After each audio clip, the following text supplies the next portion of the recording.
자, 오늘은 우리가 여호와의 일곱 절기에 대한 이야기를 나누려고 합니다. 자, 여호와의 일곱 절기. 지금까지 우리가 각 절기들을 저희들은 절기를 지키고 있으니까 각 절기들의 의미는 우리들이 많이 알고 있는데 어떤 전체적인 흐름으로 우리가 이해했을 때 이 흐름이 어떤 흐름이 될까? 오늘은 그러한 내용을 조금 이야기하고자 합니다. 자, 먼저 간단히 기도부터 하고 시작하겠습니다. 하나님 아버지 감사합니다. 우리 닐산월 월삭을 맞아요.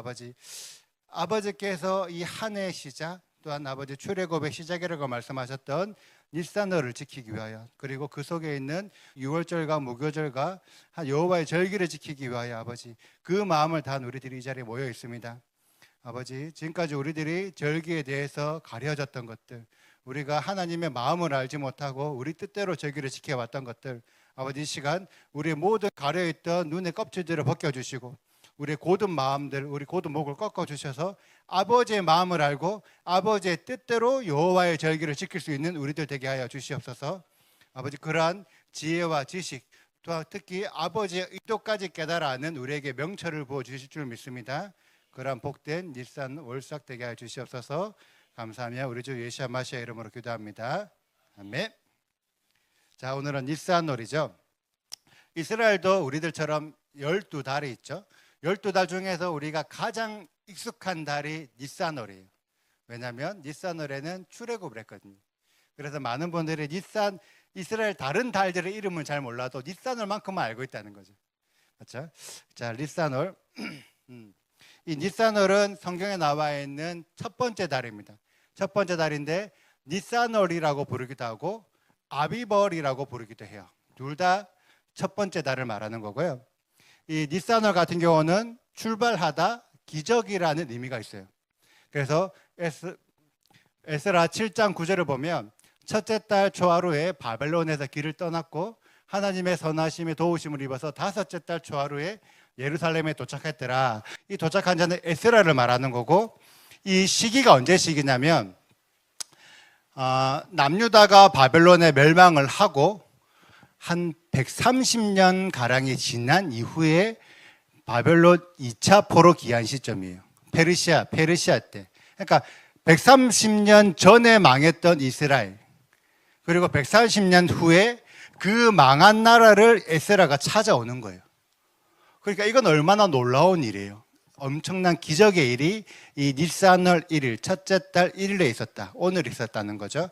그래서 이 닐산이라는 것은 출발하다 기적이라는 의미를 가지고 있는데 성경 안에 닐산이라는 단어가 두 번이 사용되었어요. 한 번은 에스더 3장에 사용되었고 한 번은 니에미야 2장에 사용되었습니다.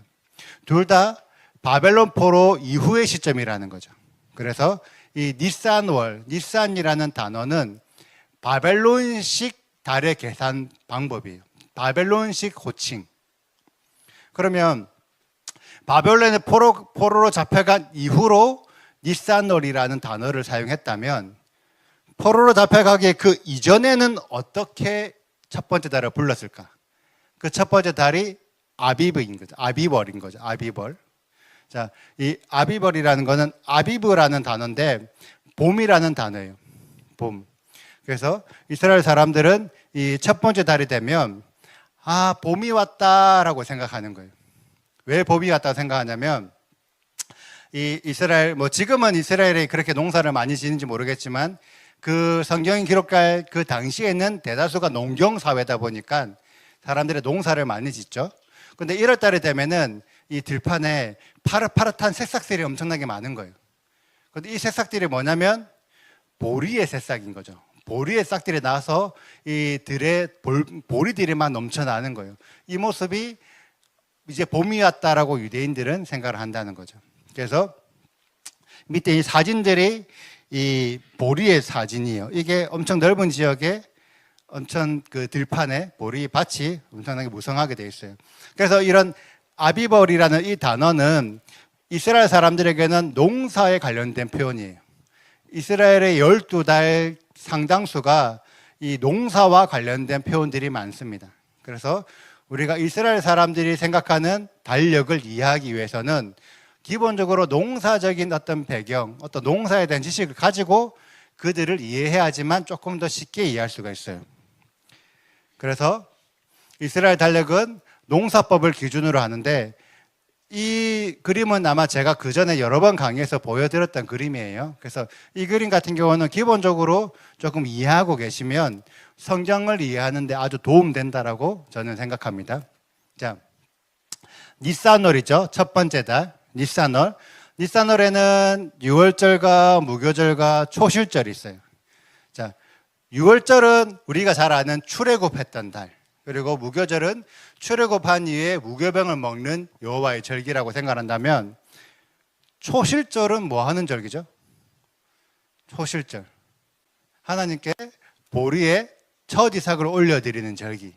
그 말인즉 보리의 수확, 아까 니산, 그러니까 아비비라는 단어가 보리 그 새싹이라고 얘기했잖아요. 그러니까 니산월 10 중순 정도 되면 이제는 보리 수확할 때가 된 거예요. 그래서 보리를 언제부터 수확하냐면 초실절. 초실절은 무교절 첫 번째 안식일 그 다음 날입니다. 그래서 날짜를 보면 16일이라고 생각하시면 돼요. 16일부터 보리를 수확을 해서 첫 이삭을 하나님한테 올려드리고 그때부터 본격적으로 보리 수확을 시작하는 거예요. 그래서 언제까지 하냐면 거의 2월 말 한 3월 초 정도까지 보리 수확을 합니다. 자, 그래서 이제 니산월부터 본격적으로 이제 보리 수확을 하는 이 시즌이라고 한다면 수확을 1월 달에 한다면 심는 거는 언제 심었을까요? 1월 달에 수확을 해. 그럼 그 전에 언젠가 심었다는 얘기잖아요. 그 심는 거를 언제 심었을까? 라고 생각했을 때 이스라엘 같은 경우는 날짜가 크게 건기와 우기로 나눠져 있어요. 첫 번째 달부터 한 7번째 달 정도까지가 건기라는 것은 비가 안 온다는 거죠. 그리고 이제 7달째부터 한 12월, 1월 달까지는 우기 어떤 시간입니다. 건기에 비가 안 오다 보니까 땅이 바짝 말라 있어요. 바짝 말라 있는 상태에서 뭐 땅을 경작을 해서 농사를 짓는 게 쉽지 않잖아요.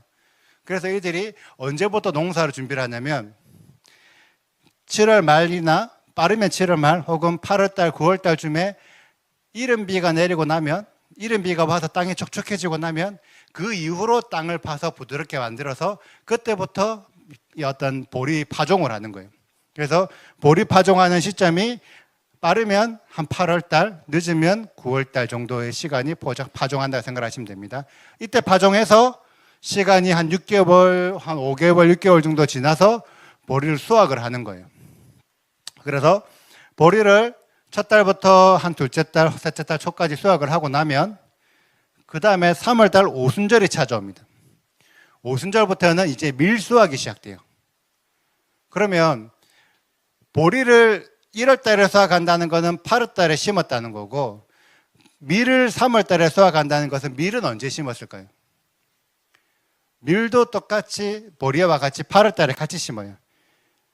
밀과 보리를 같이 심는데 같이 파종하는데 보리가 밀보다 더 빨리 자라서 보리부터 먼저 수확을 하고 밀은 조금 더 늦게 자라기 때문에 그 이후에 밀을 수확을 하는 거예요. 그래서 보리부터 수확하고 그 다음에 밀을 수확하고 밀 수확이 끝나고 나면 이제는 포도나 무화과나 올리브 같은 과일들을 수확합니다. 이런 어떤 이스라엘의 농사적인 어떤 기준을 우리가 알고 성경의 달이 어떻구나 혹은 여호와의 절기가 어떻구나라고 이해를 하면 조금 더 우리가 쉽게 이해할 수가 있는 거죠. 그래서 이런 그래프는 기본적으로 이해하시는 게 좋다고 저는 생각합니다. 농사 같은 경우는 과일 같은 경우는 보통 7월달, 8월달 정도 수확이 끝이 나는데 이스라엘 사람들이 생각하는 농사의 시작점은 보리와 밀을 파종할 때부터 이제 농사가 시작한다 생각하는 거죠. 그래서 8월달 정도부터 이제 농사가 시작을 해서 쭉 해서 보리 수확하고 밀 수확하고 과일 수확하고 이제 농사가 다 끝나는 시점이 한 7월 말 정도가 되는 거예요. 그래서 유대인들은 이런 한 1년 기준을 1년을 주기로 농사를 하는데 1년 주기로 농사를 하다 보니까 유대인들이 생각하는 한 해의 시작이 언제냐면 농사가 시작할 때쯤이 시작인 거예요. 그래서 이스라엘 사람들은 7월 달을 한 해의 시작점으로 삼아요. 7월 달 왜? 7월 달부터 해가지고 7월 달 같은 경우는 과일을 수확을 하다 보니까 먹을 게 풍성하고 어떤 기쁨의 시간에서 이제 조금 기쁨을 누리다가 조금 지나면 이제 농사가 시작되는 거죠. 그래서 이스라엘 사람들이 생각하는 새해, 한 해의 시작, 우리들이 말하는 설날. 설날은 7번째 달 1일, 나팔절이에요. 지금도 나팔절을 한 해의 시작, 설날로 삼고 있습니다. 우리가 아까 올해가 5785년의 니산월이었는데 이 5785년 이 한 해의 시작이 7월 달 1일에 시작했다는 거죠. 그래서 5786년이 시작되는 시간도 7월 1일 나팔절부터 시작이 됩니다. 이러한 개념을 기본적으로 가지면 7월 달이 이스라엘 사람들이 생각하는 기본적인 한 해의 시작이구나. 그런데 성경에서는 아까 말씀을 읽었지만 하나님께서 출애굽을 하시면서 출애굽한 이때를 한 해의 시작으로 삼으라고 말씀하셨잖아요. 그런데 유대인들은 지금도 7월 달을 한 해의 시작으로 삼고 있는 거예요. 왜 그럴까? 이스라엘 사람들에게는 한 해가 어떤 개념으로 진행되냐면 7월 달에 한 해가 시작을 해서 6개월의 한 해를 보내는 거예요. 그리고 1월 달에 되면 또 다른 한 해가 시작해서 또다시 6개월이 진행됩니다. 6개월이 두 번이 진행되는 거예요. 한 해의 시작점이 두 번이 있다고 생각합니다. 그래서 6개월, 12달이 이스라엘의 1년입니다. 한 해가 첫 시작이 두 번인 거죠. 이때 7월 달을 민간력의 첫째 달로 생각을 하고요. 7월 달부터 시작하는 6개월을 민간력의 첫째 달, 그리고 우리가 방금 읽었던 말씀, 출애굽기 말씀에서 나오는 1월 달은 종교력의 1월 달, 종교력의 시작점으로 삼는 거예요. 우리가 지금 니산월을 첫째 달로 봤잖아요. 니산월을 첫째 달로 보고 니산월을 한 해의 시작으로 보는 거는 종교의 시작을 말하는 거예요. 종교력의 시작. 이스라엘 사람들이 원래 시작했던 거는 7월 달이 한 해의 시작인데 1월 달 되면은 이제 내가 뭔가 종교적인 뭔가가 시작이 되었구나. 그래서 지금 많은 기독교 교회들은 니산월에 있는 이 유월절 어린 양, 우리가 유월절에 어린 양을 먹지 않습니까?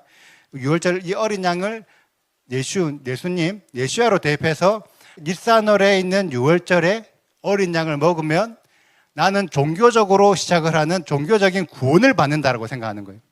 지금 기독교인들은 그래서 6월절에 어린 양 먹고 나는 이제 구원을 받았어. 근데 문제는 뭐냐면 1월 달에 나는 이미 구원을 받았다라고 생각을 하기 때문에 그 전 달이나 그 이후의 달이 어떤지에 별로 관심이 없어요. 그냥 6월절에 나는 구원받았어. 끝. 이미 구원받았는데 뭐가 중요해? 대다수 지금 기독교 교회는 거의 그런 개념으로 가르친다는 거죠.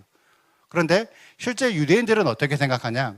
유대인들이 생각하는 1월달 6월절은 과연 어떤 느낌일까? 시편 126편 5절 6절 말씀을 보면 눈물을 흘리며 씨를 뿌리는 자는 기쁨으로 거두리로다. 울며 씨 뿌리러 나가는 자는 반드시 기쁨으로 그 곡식단을 가지고 돌아오리로다. 이 말씀이 무슨 말이냐면 아까 씨를 언제 뿌린댔죠? 8월 9월 이때쯤 씨를 뿌린다는 거죠. 뭔가 씨를 뿌렸는데 그때는 슬펐어, 울었어, 너무 힘들었어. 그래서 내가 어떤 고난과 어떤 그런 시간을 보내다가 1월 달이 되니까 이제는 그 슬픔이 바뀌어서 기쁨이 된 거예요. 그래서 나는 기쁨으로 거두고 곡식단을 가지고 온다. 나의 어떤 상황, 나의 어떤 힘든, 나의 어떠함이 뭔가 변화되는 시점이 1월 달이구나. 그래서 유대인들이 생각하는 1월 달은 변화의 시작이에요. 기독교 지금 교회는 1월 달에 구원이 완성이라고 생각하지만 유대인들은 이게 완성이 아니라 원래 시작은 7월 달에 시작을 했었고 1월 달에 되면은 내가 뭔가 변화, 터닝 포인트, 뭔가 새로운 시작을 한다. 그런 개념으로 1월 달을 맞이한다는 거죠. 그러면 이 1월 달 안에 있는 유월절과 무교절은 과연 어떤 의미일까? 유월절과 무교절이 지금 교회가 생각하는 완성의 의미일까? 아니면 뭔가 변화, 뭔가 새로운 시작의 개념일까? 이스라엘 사람들은 기본적으로 이 한 해가 새로운 1월 달의 시작의 개념이기 때문에 유월절과 무교절도 새로운 시작의 개념으로 이해를 하셔야 된다는 거죠. 자, 그러면 이제 본격적으로 여호와 절기를 한번 알아보면, 자, 여호와 절기는 6월절의 시작이라는 것은 어떤 흐름을 가지고 있다는 거예요. 시작이니까 어떤 흐름을 가지고 있는데 어떤 흐름이냐? 구원의 흐름을 가지고 있다. 그래서 여호와의 7절기는 우리 7절기 한번 다 얘기해 볼까요? 보지 마시고 외워서. 여호와 7절기. 무교절, 초실절, 오순절, 나팔절, 대속제일, 초막절. 그렇죠? 이게 여호와 7절기. 우리는 너무 다 잘 알고 있죠. 이 7절기가 어떻게 구성이 되냐면 1월 달에 6월절, 무교절, 초실절이 같이 있어요. 한 달에 세 절기가 있고 3월 달에 되면 오순절이 있습니다. 그리고 7번째 달이 되면 나팔절, 대속제일, 초막절이 같이 있어요. 그래서 이 내용에 관해서 출애굽기 23장에 뭐라고 기록이 되어 있냐면 매 3번 4개 절기를 지킬지니라. 어떤 절기를 지키냐면 무교병의 절기, 맥추절이라는 거는 오순절을 말하는 겁니다. 오순절을 지켜야 되고 수장절이라는 거는 초막절을 말하는 거예요. 그래서 무교병의 절기 6월절과 오순절과 초막절을 지켜라라고 출애굽기 23장 기록이 되어 있는 거예요. 그러니까 이제 교회는 이 말씀을 듣고 어떻게 생각하냐면 여호와의 절기가 7개가 있는데 여호와께서 3개만 지키라고 하셨어. 그래서 4개는 안 지켜도 되고 6월절, 오순절, 초막절만 지키면 돼. 이렇게 지금 가르치는 거죠. 근데 문제는 7개 중에서 4개를 안 지키다 보니까 나머지 3개도 같이 안 지켜. 지금 교회 중에서는 7 여호와 절기를 거의 안 지키잖아요. 맞죠? 다른 절기로 대체해서 지키는 거지 실제 성경에서 말하는 여호와의 절기를 지키고 있지 않는 거죠. 그런데 실제 이 의미가 어떤 의미냐면 7개 중에서 3일만 지키라는 게 아니라 1년 중에서 3시즌의 절기를 지키라는 거예요. 니산월에 있는 절기의 시즌을 한번 지키고 3월 달에 있는 오순절의 절기 한 시즌을 한번 지키고 7번째 달 티슈리월에 있는 시즌의 절기를 한번 지키고 이 3시즌의 절기를 지켜라. 그러면 여호와의 7절기를 다 지키게 되는 거예요. 그래서 우리 레올람은 지금도 7절기를 다 지키고 있죠. 아멘. 우리 절기를 지키는 자들에게 하나님의 은혜가 부어지길 축복합니다.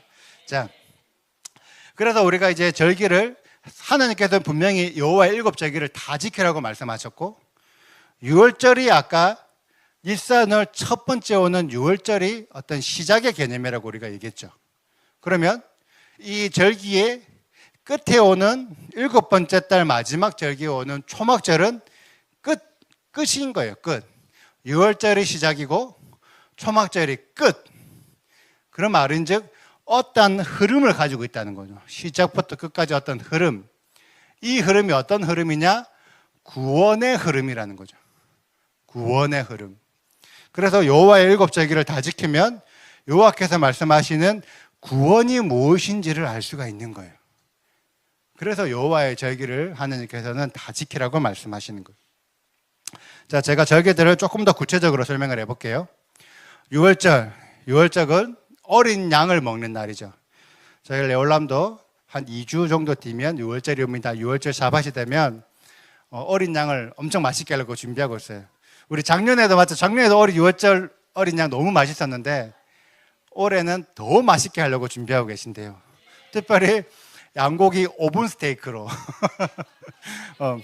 우리 양고기 워낙 좋아하시고 양고기 먹고 싶으신 분들 레올람으로 찾아오십시오. 현장에 오시면 맛있는 양고기를 공짜로 먹을 수 있습니다. 자, 6월절 어린 양 너무 기대가 되는데 우리가 6월절 어린 양을 양고기를 먹는다고 그것 때문에 기대하는 것만은 아니죠. 성경에는 출애굽을 하니까 그게 의미가 있는데 출애굽을 한다는 게 과연 어떤 의미일까요? 애굽을 나간다, 애굽을 떠난다라는 얘기잖아요. 그 말인즉 나는 더 이상 애굽이 아니다. 출애굽이라는 진짜 의미는 나는 더 이상 애굽이 아니기 때문에 애굽과 다를 거야 라고 얘기를 하는 거예요. 그런데 아무리 내가 애굽과 다르다라고 얘기를 해도 내가 여전히 애굽에서처럼 먹고 애굽에처럼 살고 애굽처럼 내가 생각하면 내가 아무리 애굽이 아니라고 말을 해도 난 여전히 애굽 사람이잖아요. 그래서 유월절 다음에 오는 절기가 무교절인 거예요. 네가 진짜 애굽 사람이 아니야. 네가 진짜 애굽이 아니야. 그러면 애굽이 아니라는 이 말을 증명을 해. 네가 애굽이 아니라는 거를 우리들한테 보여줘. 언제 동안? 무교절의 7일 동안 보여줘. 네가 지금까지 애굽에서 먹었던 유교병 먹지 마. 누룩이 없는 무교병만 먹어. 너희 집에 있던 누룩들 다 제거해. 이 말은즉 이제는 네가 애굽이 아니라고 말을 하니까 그것을 네가 증명해서 구별된 삶을 살아라 라는 시간이 무교절의 시간인 거예요. 우리가 아무리 말을 잘해도 그 말이 실천하지 않아서 거짓말이면 의미가 없는 거잖아요. 아무리 내가 애굽이 아니라고 사람들한테 온 동네 떠들고 다녀봤자 내가 실제로 애굽처럼 살면은 그 말은 거짓말이 되는 거예요. 그것을 실제로 구별됨으로 네가 더 이상 애굽에 속하지 않았다는 것을 무교절을 지키면서 너의 믿음을 증명을 하는 시간이 무교절입니다. 그리고 이 무교절 안에 초실절이 들어있는 거예요. 초실절은 아까 보리의 첫 이삭을 하나님한테 드리는 날이라고 그랬어요. 그리고 이 초실절에 무슨 일이 있었냐면 신약 성경에서 6월절에 어린 양 대신 예수께서 돌아가시고 초실절에 부활하셨죠. 그래서 예수께서는 초실절에 부활의 첫 열매 되셔서 하나님한테 드려진 바가 된 거예요. 그렇기 때문에 우리들은 6월절, 무교절, 초실절을 지키면서 단순하게 출애굽만 기억하는 게 아니라 예수와의 헌신, 예수와의 희생과 예수와의 부활도 함께 기념하게 되는 거죠. 그래서 많은 사람들이 이 초실절을 일단 기본적으로 교회는 잘 안 지키죠. 안 지키면서 뭘 지키냐면 새로운 부활절을 기념을 하죠. 하지만 성경은 부활절에 부활한 게 아니라 초실절에 부활하셨다고 정확하게 기록이 되어 있는 거예요. 그래서 진짜 부활절을 지키고 싶으면 초실절도 지키고 부활절을 지키세요. 초실절도 안 지키고 부활절 지키지 말고 진짜 부활을 기념하고 싶으면 우리들은 초실절을 지켜야 될 줄 믿습니다. 그리고 이 초실절을 지킨다는 것은 어떤 개념이냐면 나는 예수야를 믿어요를 믿는 게 아니에요. 이 초실절을 지키고 내가 초실절에 예수야를 믿는다는 것은 예수야께서 왜 부활하셨지? 그 부활의 믿음을 믿는 거예요. 그래서 이 초실절을 지킬 때는 초실절이 무교절에 포함되어 있으니까 이 무교절이라는 시간 동안 왜 예수야께서 부활을 하셔야 됐을지를 고민을 하셔야 돼요. 그래서 그 예수야를 믿는 믿음에서 예수야의 부활을 믿는 믿음을 충분히 고민하는 시간이 저는 초실절 혹은 무교절이라고 생각합니다. 이 의미를 제가 농사에 조금 대입을 해볼게요. 이스라엘 사람들은 이런 절기를 농사적인 개념으로 이해를 하고 있으니까. 자, 이 시즌에는 초실절 보리의 시기라고 제가 말씀드렸어요. 보리의 시기. 자, 우리 이스라엘에 오신 분 계시니까 보리를 드시겠습니까? 밀을 드시겠습니까? 물론 둘 다 맛있으니까 둘 다 먹지만 자, 우리나라 사람으로 얘기하자면 보리밥을 드시겠습니까? 쌀밥을 드시겠습니까? 쌀밥이 더 맛있죠. 왜냐면 보리는 물론 맛이 구수하고 맛있지만 조금 식감이 내는 것들에 좀 거친 식감이 있다는 거죠. 상대적으로 밀이 더 부드럽고 보리는 상대적으로 좀 까끌까끌한 그런 식감이 있다는 거죠. 그래서 이스라엘 사람들도 주식으로 먹는 거는 밀이죠. 밀을 주식으로 먹고 보리는 약간 별미 같은 개념. 그래서 이 시기가 보리의 시기라는 거는 우리가 믿는 이 참믿음, 예수야를 믿는 참믿음 혹은 출애굽을 믿는 이 믿음은 아직까지 조금 연약한 믿음이라는 거예요. 보리와 밀을 비교하자면 밀이 더 나은 것처럼 지금 이 보리 시즌에 우리가 가지고 있는 이 믿음은 아직은 조금 부족한, 아직은 조금 떨어지는 연약한 믿음이다. 그래서 이 유월절에 어린 양을 먹고 출애굽을 해서 우리는 구원의 흐름이 시작이 되었는데, 이 구원의 시작은 시작이지 완성이 아니다. 그래서 아직 구원받지 않았다. 이걸 우리가 너무 명확하게 이해를 하셔야 돼요. 우리가 유월절 어린 양의 양고기를 먹었지만 우리는 아직 구원받지 못했다. 왜? 실제로 출애굽했던 그 이스라엘 사람들은 실제 애굽에서 출애굽해서 나왔는데도 불구하고 가나안 땅에 들어가지 못했거든요. 그들이 유월절 어린 양을 안 먹었냐? 그들이 피를 안 발랐냐? 아니요. 다 했음에도 불구하고 실제로 가나안 땅에 들어가지 못한 거예요. 그 말인즉 이 믿음만 가지고서는 우리가 말하는 구원에 이르지 못한다. 아직은 우리가 연약한 믿음이다. 그렇기 때문에 우리에게는 그 다음 단계로의 성장이 필요하다라고 얘기하는 거예요. 여호와의 절기는 그것을 우리들에게 알려주고 있습니다. 그럼 그 다음 단계가 어디죠? 오순절. 오순절의 단계로 넘어가야 돼요. 오순절에는 성경에서 무슨 일이 있었냐면 모세가 시내산에서 여호와의 토라를 받았습니다. 그리고 사도행전에서 예수의 제자들이 마가다라 방에서 성령을 받았어요.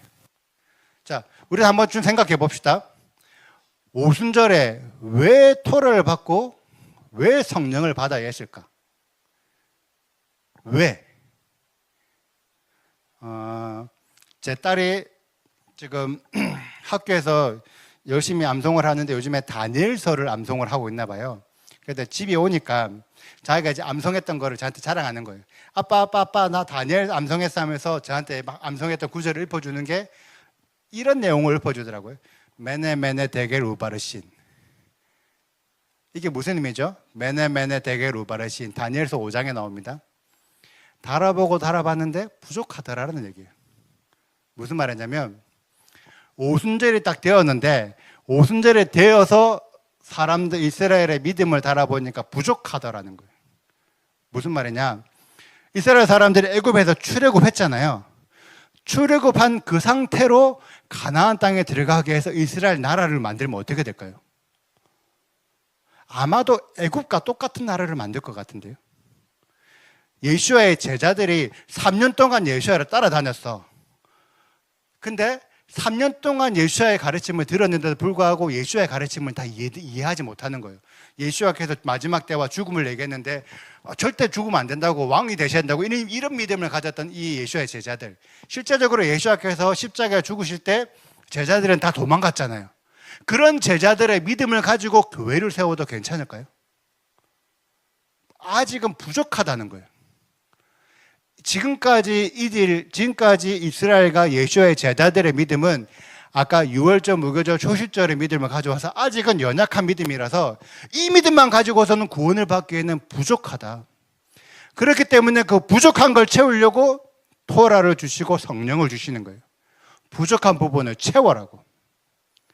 그래서 오순절은 우리의 부족한 믿음을 채우는 절기라고도 생각할 수가 있는 거예요. 어떻게?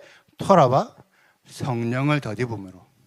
이미 예수를 믿는 믿음 안에 토라와 성령을 믿는 믿음이 우리를 더 완전한 믿음으로 나아가게 만든다는 거죠. 이게 과연 농사적으로 봤을 때도 그럴까? 자, 그 전까지는 지금 보리의 수확 시기였죠. 보리의 수확 시기였다가 오순절이 되면서부터 이제는 밀수확의 시기로 바뀝니다. 이 그림이 보리와 밀이에요. 잘 보이시나요? 어떤 게 보리고 어떤 게 밀일까요? 실제로 밑에 게 보리고 위에 게 밀이에요. 비슷하게 생겼죠. 비슷하게 생겼지만 조금 달라. 이게 어떻게 다르냐면 보리 같은 경우는 쌀이랑 비슷해요. 그래서 우리가 이제 보리를 먹을 때 어떻게 먹냐면 쌀을 껍질을 까서 그 쌀 알맹이만 먹는 것처럼 보리도 보리 껍질을 까서 보리 알맹이만 먹죠. 그걸 우리는 도정이라고 말합니다. 껍질을 까는 걸 도정이라고 말해요.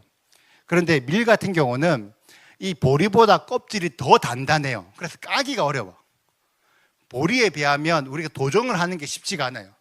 그리고 힘들게 만약에 도정을 했다고 가정을 하면 그 밀의 알맹이는 너무 부드러워서 형태 유지가 안 되는 거예요. 그래서 우리가 보리밥 혹은 뭐 귀리밥, 현미밥 이런 거는 봤어도 밀밥은 못 봤잖아요. 왜? 밀은 까놓으면 형태가 그렇게 유지가 잘 안 돼. 그래서 어떻게 하냐? 밀 생산량의 90%를 가루로 만든대요. 그래서 우리가 밀가루를 먹는 거예요. 그게 왜냐면 형태 유지가 안 되기 때문에 깎기도 힘드니까 그냥 다 갈아버리는 거예요. 다 갈아버린 다음에 찌꺼기나 이런 거, 이제 껍질이나 이런 것들을 채로 걸러내는 거예요. 걸러내니까 밑에 부드러운 밀가루가 나오는 거예요. 이런 과정들을 재분이라고 합니다. 그러니까 보리는 도종을 하고 밀은 재분을 하는 거예요. 그런데 이 재분이라는 게 어떤 거랬죠? 가는 거라고. 완전하게 형체도 남지 않을 정도로 갈아버리는 거라고. 그럼 뭐냐? 오순절의 믿음은 어떻게 해야 되냐? 그 믿음을 갈아버려야 된다고. 오순절의 믿음은 완전하게 갈아버려야 돼요. 그래서 뭐냐면 지금 이 연약한 믿음, 이 믿음 갖고 안 되기 때문에 완전하게 갈아버려서 갈아버린 거기에다가 토라와 성령을 추가를 하는 거예요. 그래서 반죽을 만들면 그 반죽으로 뭘 만들죠? 빵을 만드는 거예요. 우리가 밀가루를 그냥 먹는 사람 없잖아요. 퍼먹는 사람 없잖아요. 뭔가 반죽을 만들잖아요. 그 반죽을 만들기 위한 게 토라와 성령이라고 저는 생각합니다. 그래서 이제 이 밀의 시기는 믿음의 연단이 필요한 거예요. 이 여호와의 절기, 오순절의 절기부터는 우리의 믿음을 연단하는 시간이 필요한 거예요.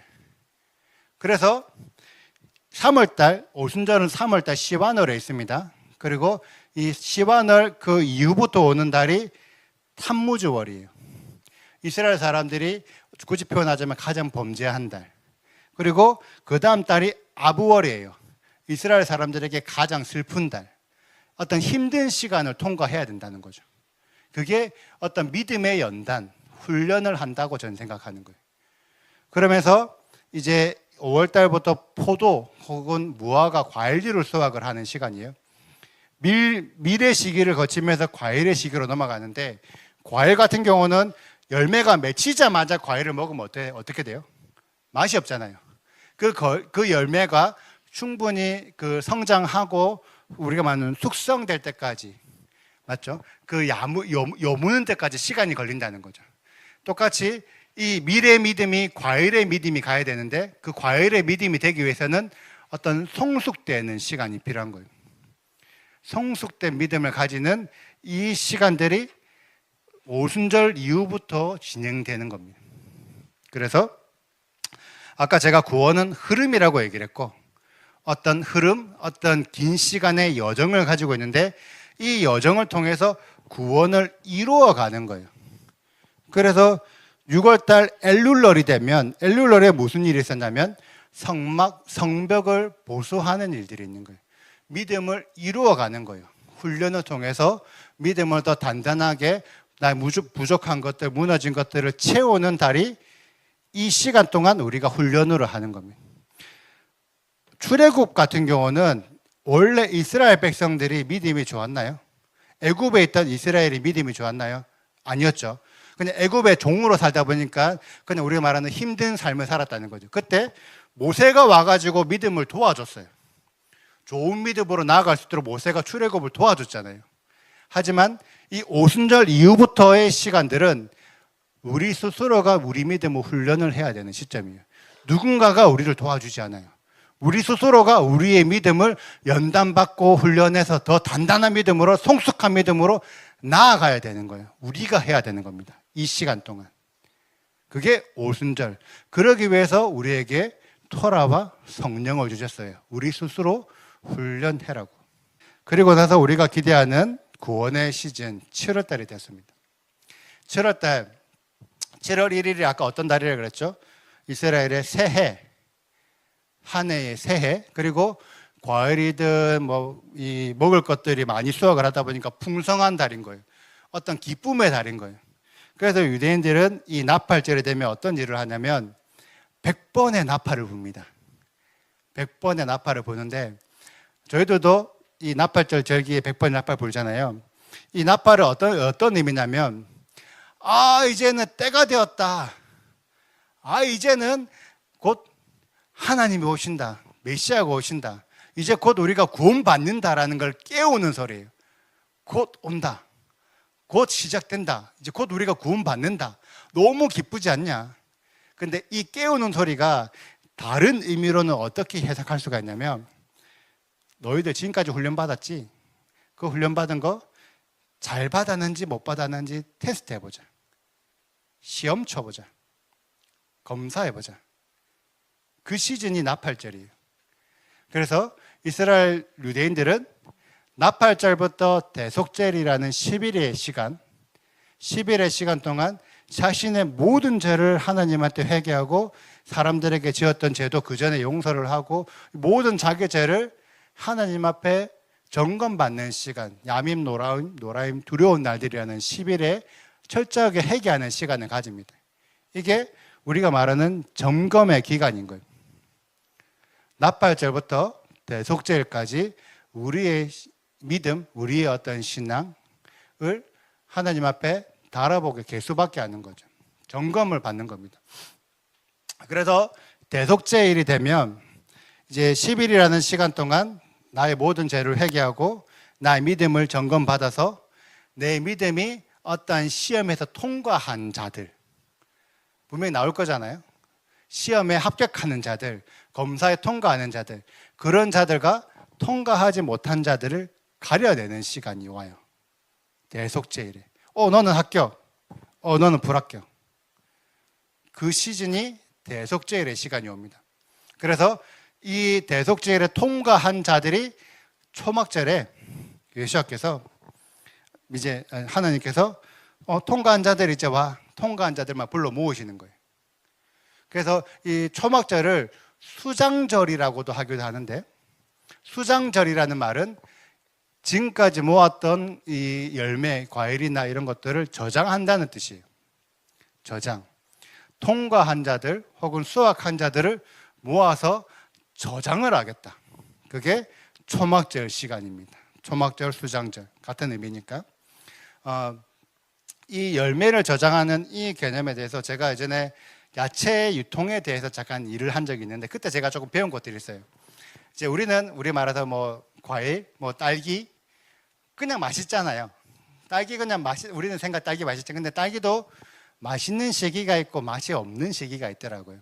그래서 이 딸기 나무에서 딸기가 처음 맺히는 딸기는 엄청 맛있어요.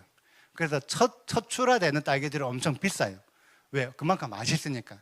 그런데 나무에서 딸기를 따고 하다 보면 나중에 되면 점점 싱거워지고 맛이 없어지는 거죠. 그때 되면 가격이 또 엄청 싸지는 거예요. 이게 과일의 어떤 열매 특성이더라고요. 처음에는 맛있는데 따고 하다 보면 맛이 없어지는 것. 귤도 그래요. 귤도 딸기 나오는 시기와 조금 귤이 나오는 시기가 비슷한데, 귤도 처음에 나오는 귤은 너무 맛있어요. 엄청 새콤하고 엄청 맛있는데, 귤을 먹다가 보면 갑자기 뒷부분에 가면 되게 귤이 맛이 없어요. 싱거워지고 그 귤 당도가 계속 빠지거든요. 그러니까 처음에는 너무 맛있었던 귤이 한 두어 달 지나면 엄청 맛이 없어지는데, 맛이 없다가 갑자기 맛있는 귤이 나올 때가 있어요. 그 귤철이 지나서 갑자기 맛이 없는데 갑자기 맛있는 귤이 나오는데, 이 귤이 어떤 귤이냐면 처음에 귤이 맛있었을 때 저장을 해놨다가 귤이 맛이 없을 시기에 저장된 것들을 풀어내는 거예요. 그러면 그 귤은 처음에 맛있을 때 저장했기 때문에 나중에 됐을 때 맛있게 먹을 수가 있는 거죠. 귤이 맛이 없을 때. 그런데 어떤 귤들을 저장을 하냐면, 그 처음에 귤이 맛있을 그 시기에 가장 상태가 좋은 귤들을 저장을 해요. 그래야지만 이 저장 기간이 있는 동안 덜 상하고 최대한 맛있는 상태로 나중에 먹을 수가 있는 거예요. 처음부터 흠 있거나 처음부터 맛이 없는 이 과일들을 저장을 하면 어떻게 되냐면, 이 저장 기간 동안 안에서 썩어버리고 그 시간 동안도 맛이 빠져버려서 저장한 걸 꺼내는데도 맛이 없어지는 거예요. 그래서 저장할 때는 가장 최상품, 가장 좋은 것들을 저장을 하는 거예요. 똑같아요. 우리의 믿음도 여호와께서 달아보셔서 우리를 합격된 자들이 저장이 되는데, 어떤 자들이 저장되냐면 가장 좋은 믿음을 가지고 있는 자들, 가장 최상품의 믿음을 가진 자들이 저장이 되는 거예요. 어디에 저장되냐면 하나님의 냉동창고에. 저장의 시기는 가장 좋은 상품만 골라내서 저장이 되는 겁니다. 그래서 이 시간에 우리는 믿음이 완성이 되죠. 믿음이 완성된다는 것은 이 열매가 상태가 좋다는 거예요. 우리의 믿음의 열매 상태가 좋은 상태의 열매가 되었다는 거예요. 그런데 우리가 믿음이 좋다는 것들을 어떻게 확인을 하죠? 당신 되게 믿음 좋으시네요.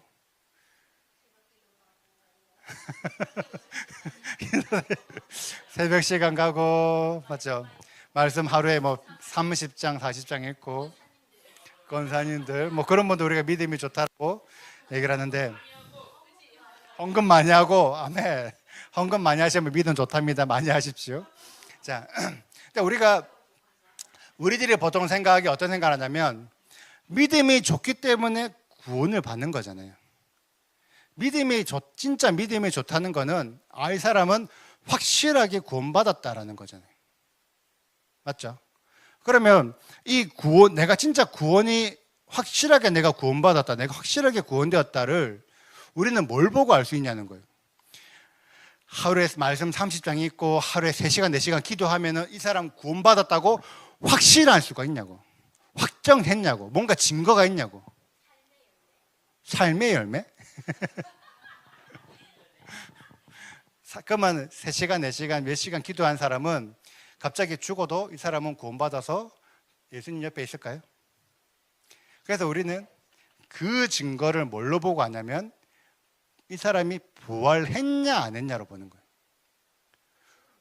부활을 해야지만 이 믿음이 좋은 믿음이다. 부활을 해야지만 이 믿음이 구원받았다라고 우리는 확정할 수가 있어요. 그래서 그 전까지는 어느 누구도 좋은 믿음이라고 우리가 확신할 수는 없다는 거예요. 왜? 증거가 없기 때문에. 어떤 유명한 교회 목사님이 구원받았다? 무슨 증거로? 그 목사님이 부활하셨어요? 아직 부활을 하지 않았으면 이 믿음이 좋은 믿음이라고 우리가 아무도 검증할 수가 없는 거예요. 그런데 이 믿음을 검증해 주신 분이 계시다는 거지. 누가 검증해 줬어요? 예수아가 검증해 줬잖아. 예수아의 믿음이 좋은 믿음이라는 거를 검증을 해준 거예요. 뭘로 검증했냐? 예를 들어서 많은 사람들이, 지금 교회 사람들이 어떻게 생각하냐면 당신은 구원받았습니다. 당신은 죽으면 천국 갈 거예요 라고 얘기한다는 거죠. 그게 좋은 믿음이라고 생각하잖아요. 그러면 예수아도 십자가에 죽으신 다음에 천국 가셔야 돼. 그게 좋은 믿음이에요. 우리들이 생각하는 좋은 믿음을 예수아에게 대입하면 예수아도 죽은 다음에 부활 안 하고 천국 가셔야 돼 바로. 근데 부활을 하셨잖아. 그러면 그 믿음이 좋은 믿음이라고 우리가 검증을 해줬잖아요. 우리가 예수님께서 부활하신 걸 믿고 이분이 하나님의 아들이라는 확신을 하는 거지. 예수님께서 성경에 기록이 되어 있어. 근데 십자가 돌아가셨어. 근데 부활을 안 하셨어. 하나님의 아들이라는 걸 어떻게 우리가 확신하냐고. 부활을 하셨기 때문에 진짜 하나님의 아들이네. 부활을 하셨기 때문에 진짜 죄가 없는 진짜 온전한 믿음을 이루셨네. 그 부활을 가지고 우리가 안다는 거예요. 똑같다는 거지. 우리의 믿음이 어떤 믿음인지, 우리의 믿음이 좋은 믿음인지, 당신 대속죄일에 시험 통과하셨습니다. 이제 당신은 구원받았습니다. 뭘로 검증되냐면 부활로 검증된다고. 그 부활의 시점이 언제냐면 이 시점이라는 거예요. 부활의 시점이 7월달 절기 안에 일어납니다. 데살로니가 전서 말씀 읽어볼게요.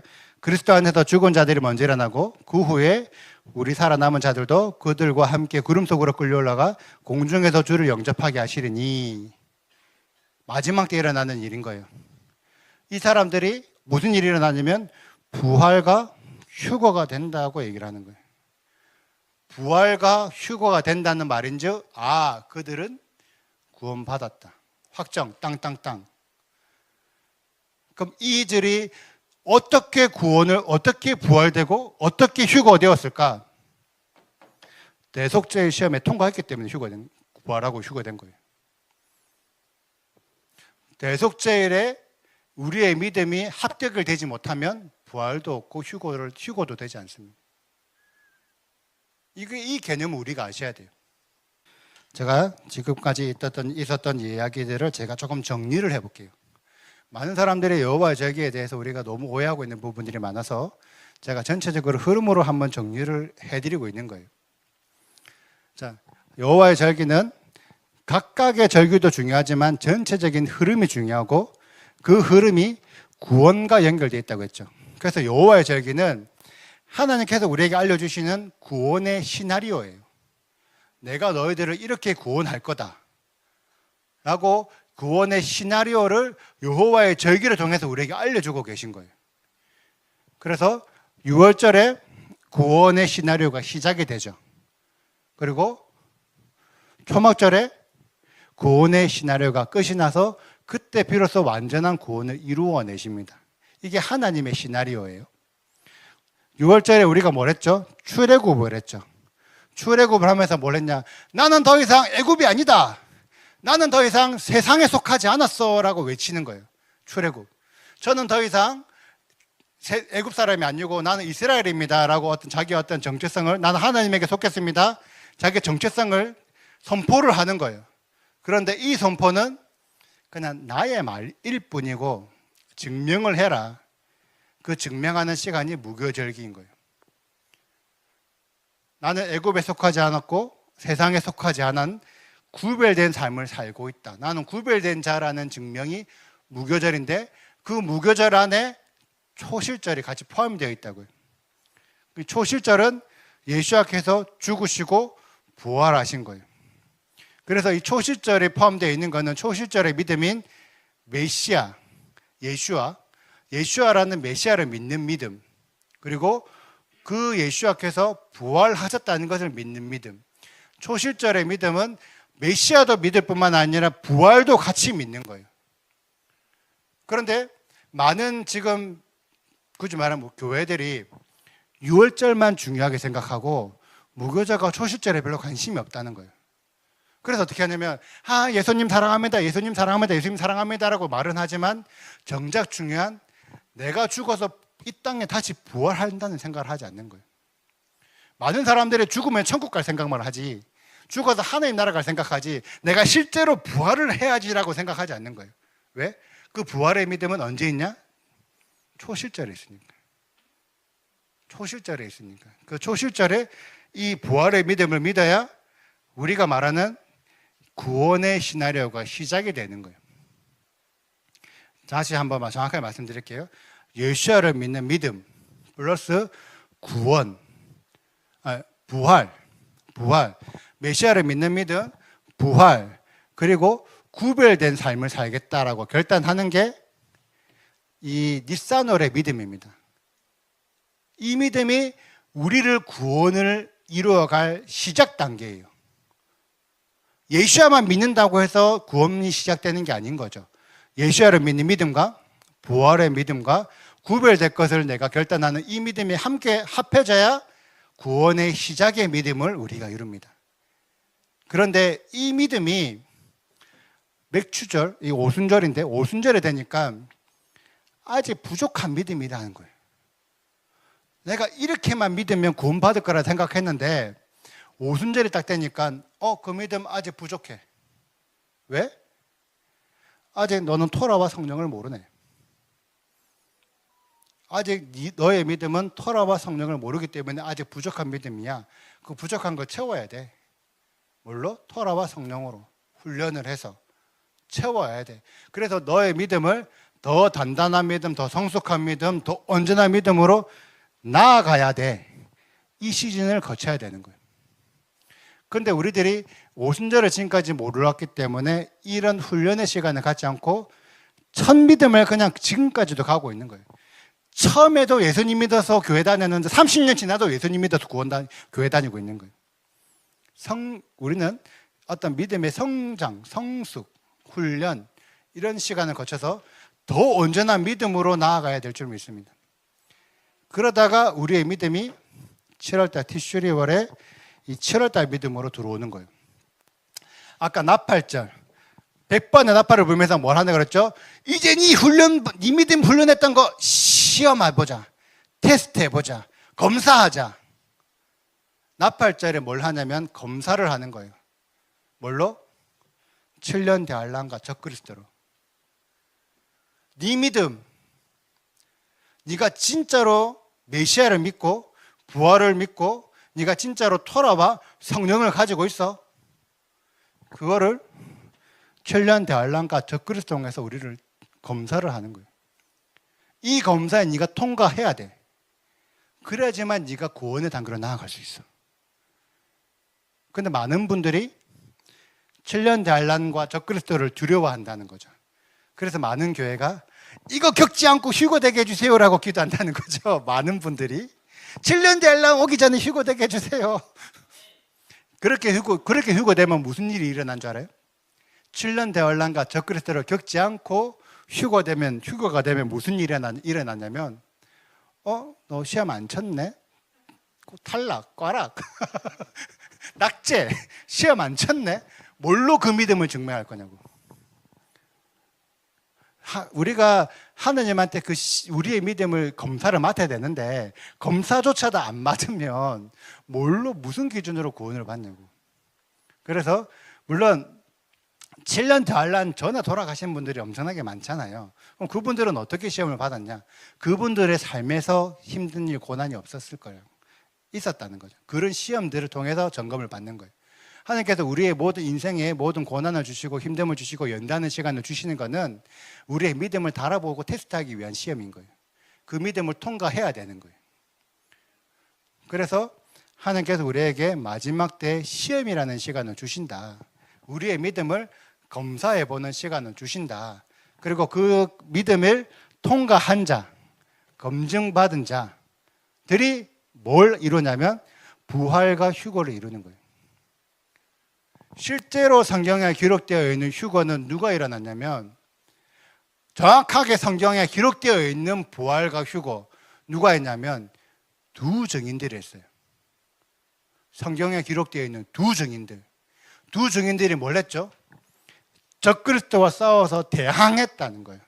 대적하면서 싸우면서 자신의 믿음을 증명했다는 거죠. 그 시간 동안. 그 믿음을 증명하니까 무슨 일이 일어나? 부활과 휴거가 일어나는 거예요. 통과한 자들. 우리 모두 이 시험에 통과해서 부활과 휴거를 함께 취하는 레올람 되기를 축복합니다. 이게 진짜 우리의 믿음을 검증하는 거예요. 진짜 내가 구원받았어.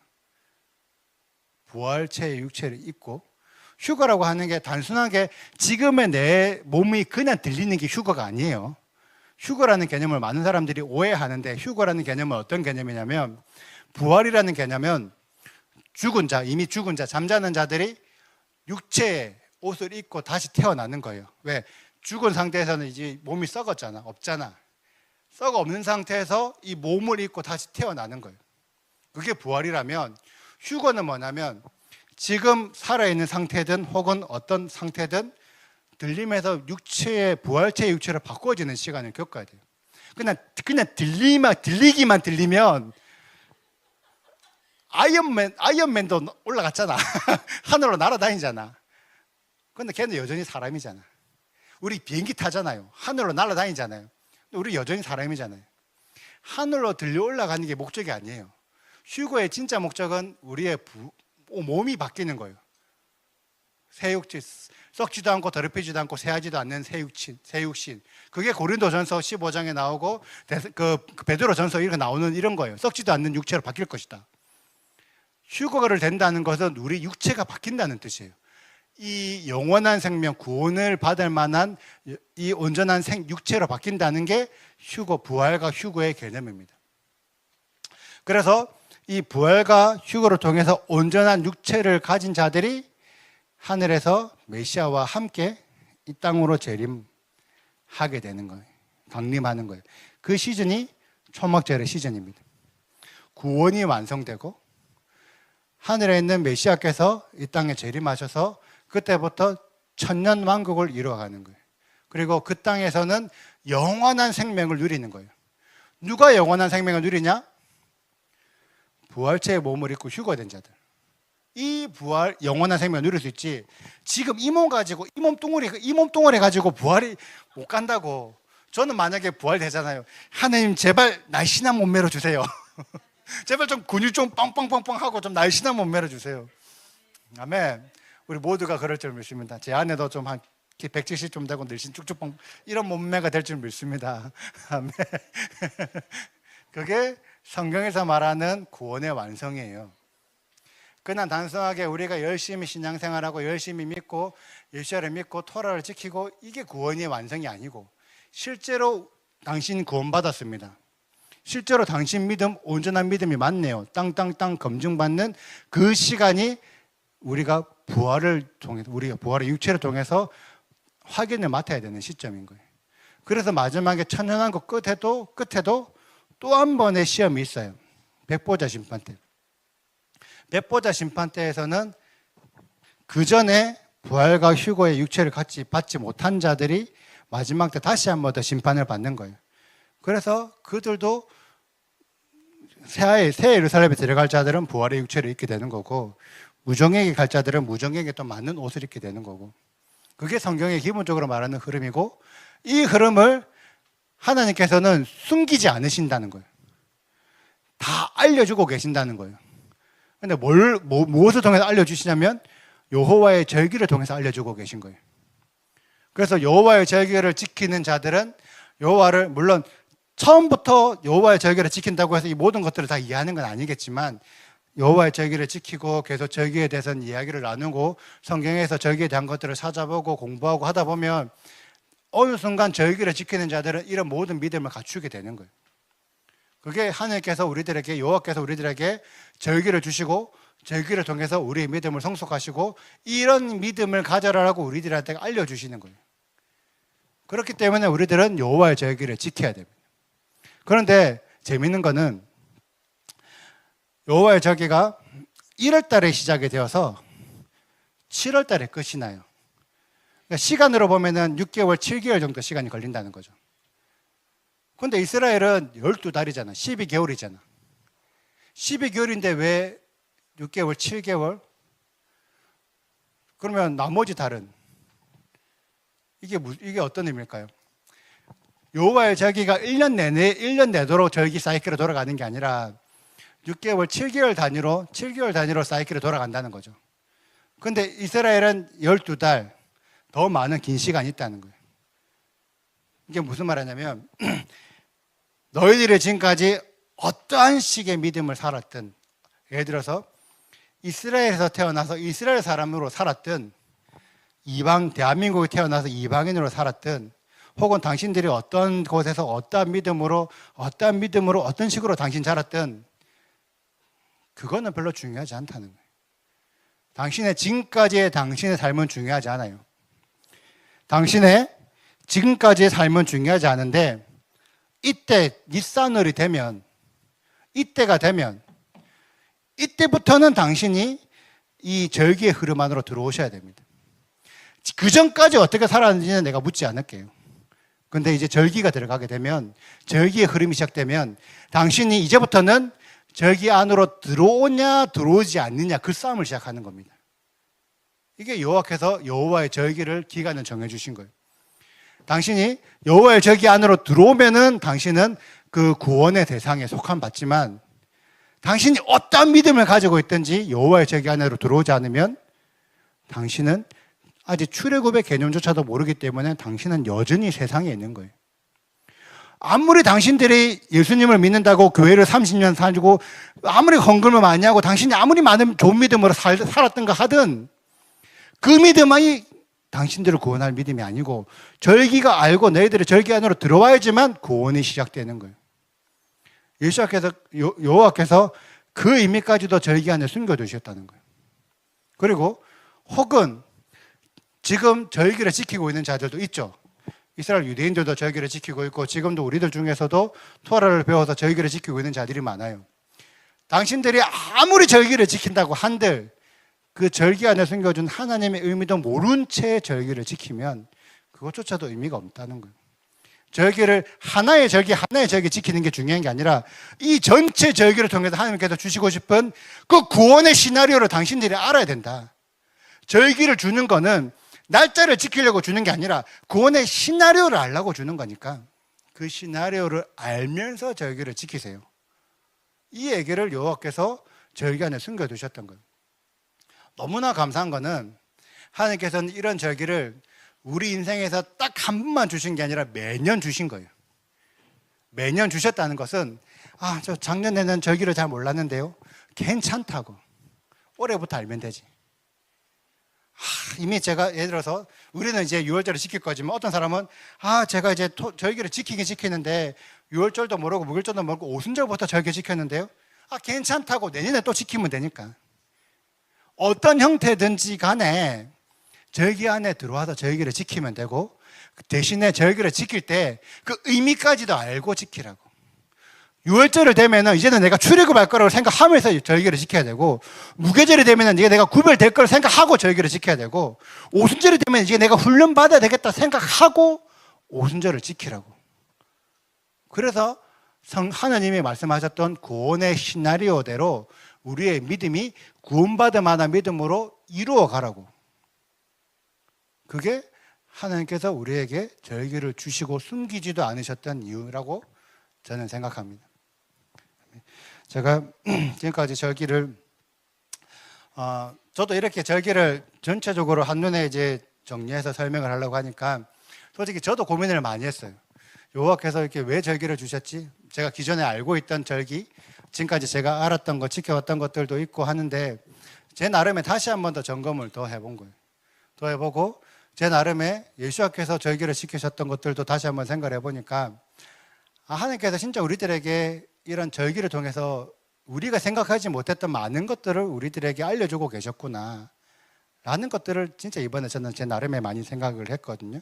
근데 이런 것들이 이스라엘 사람들의 어떤 삶의 방식, 이스라엘 사람들의 어떤 농사법, 혹은 이스라엘 사람들의 어떤 그 생각의 주기, 이런 것들을 모르고서는 절기에 숨겨졌던 여호와의 마음을 모르겠더라고요. 그 의기를 알지 못하겠더라고요.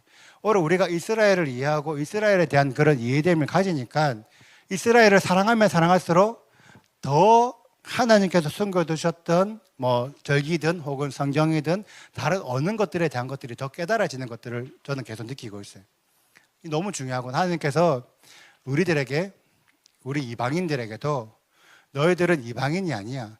너희들이 여호와의 절기를 지키는 이 순간부터 너희들도 이스라엘이야. 너희들도 이스라엘에 접붙임 받을 자격이 주어지는 거야. 라는 것들을 우리들한테 알려주고 있다고 생각합니다. 하나님께서는 모든 사람들에게 공평하게 그러니까 기회를 주고 있어요.